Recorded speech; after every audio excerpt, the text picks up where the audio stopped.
सुप्रभात बच्चों, मैं सोनी कुमारी वर्ग तृतीय में आपका स्वागत करती हूँ।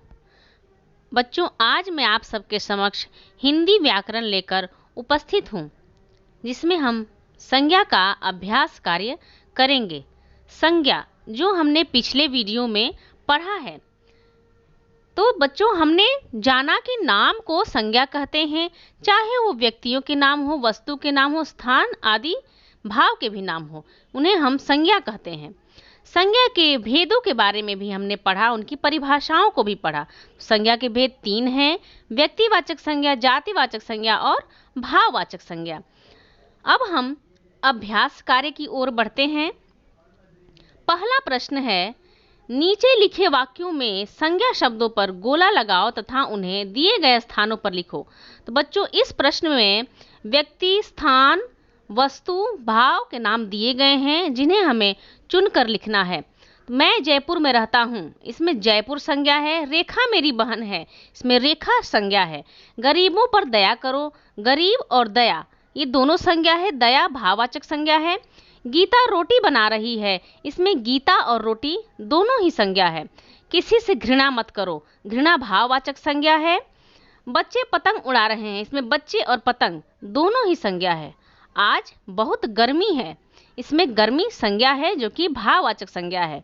तो बच्चों, इस प्रश्न में हमने संज्ञा के व्यक्तिवाचक, जातिवाचक और भाववाचक शब्दों को अलग करके लिखा है। अब है प्रश्न 2, नीचे लिखे संज्ञा शब्दों को उनके भेद के अनुसार छांट कर दिए गए स्थान पर लिखो। बच्चों, कुछ शब्द दिए गए हैं, उन्हें हमें संज्ञा के भेदों के अनुसार छांट कर लिखना है।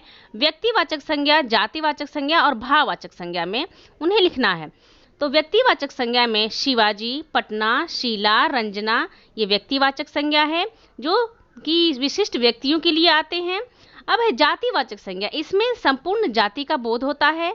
तो अध्यापिका, कबूतर, चूहा, पलंग इसमें हम लिखेंगे। भाववाचक संज्ञा में हमारे मन के भाव, विचारों को के शब्दों को हम रखते हैं। तो भलाई, मिठास, सफलता और सर्दी ये भाववाचक संज्ञा है। तो व्यक्तिवाचक संज्ञा में विशिष्ट व्यक्तियों के नाम होते हैं, और जातिवाचक संज्ञा में संपूर्ण जाति का बोध होता है, और भाववाचक संज्ञा में हमारे भाव के नाम होते हैं। आगे बढ़ते हैं तीसरे प्रश्न की ओर। व्यक्तिवाचक संज्ञा शब्द पर गोला लगाना है और हम इसे आगे करते हैं। तो पहले में उदाहरण दिया गया है, दूसरे नंबर में जयपुर व्यक्तिवाचक संज्ञा है, तीसरे नंबर में अमिताभ बच्चन व्यक्तिवाचक संज्ञा है, और चौथे नंबर में लाल किला व्यक्तिवाचक संज्ञा है। पांचवें में जनवरी व्यक्तिवाचक संज्ञा है। ये विशिष्ट हैं और ये व्यक्तिवाचक संज्ञा है। जातिवाचक संज्ञा में अब हमें चिन्ह लगाना है, गोला लगाना है। जातिवाचक संज्ञा उसे कहते हैं जिससे संपूर्ण जाति का बोध होता है। स्त्री कहने से पूरी स्त्री जाति का बोध होगा। तो दूसरे में हम स्त्री पर गोला लगाएंगे, तीसरे में तोता पर गोला लगाएंगे, 4 में शेर पर गोला लगाएंगे, 5 में भाई पर गोला लगाएंगे। ये हमारे जातिवाचक संज्ञा शब्द हैं। अब है नंबर 5 प्रश्न, भाववाचक संज्ञा शब्द पर गोला लगाना है। तो बच्चों, मन में उठने वाले विचारों को हम भाववाचक संज्ञा कहते हैं, भाव और विचारों को। तो पहले में मिठास पर लगा हुआ है, दूसरे में हम गर्मी पर गोला लगाएंगे, गर्मी भाववाचक संज्ञा है, तीसरे में ठंडक पर गोला लगाएंगे, चौथे में ऊंचाई पर, और पांचवें में सुंदरता पर। ये भाववाचक संज्ञा है। तो बच्चों, व्यक्तिवाचक संज्ञा में विशिष्ट व्यक्तियों और स्थानों का नाम होता है। जातिवाचक संज्ञा में संपूर्ण जाति का बोध कराने वाले शब्द होते हैं, और भाववाचक संज्ञा में हमारे मन के भाव और विचार वाले शब्द होते हैं। आगे बढ़ते हैं 6 नंबर प्रश्न में। इसमें नीचे लिखे शब्दों में जो शब्द सही नहीं है उन पर गलत का निशान लगाना है। तो देखते हैं हम, केला, खाना, मेज और तोता। तो खाना संज्ञा नहीं है, ये गलत है, इस पर गलत का निशान लगाएंगे। ये क्रिया है। जाना भी क्रिया है, गलत का निशान लगाएंगे। मैं सर्वनाम है, उस पर हम गलत का निशान लगाएंगे। दौड़ना क्रिया है, इस पर हम गलत का निशान लगाएंगे। आप सर्वनाम है, इस पर हम गलत का निशान लगाएंगे। काला ये विशेषण है, इस पर हम गलत का निशान लगाएंगे।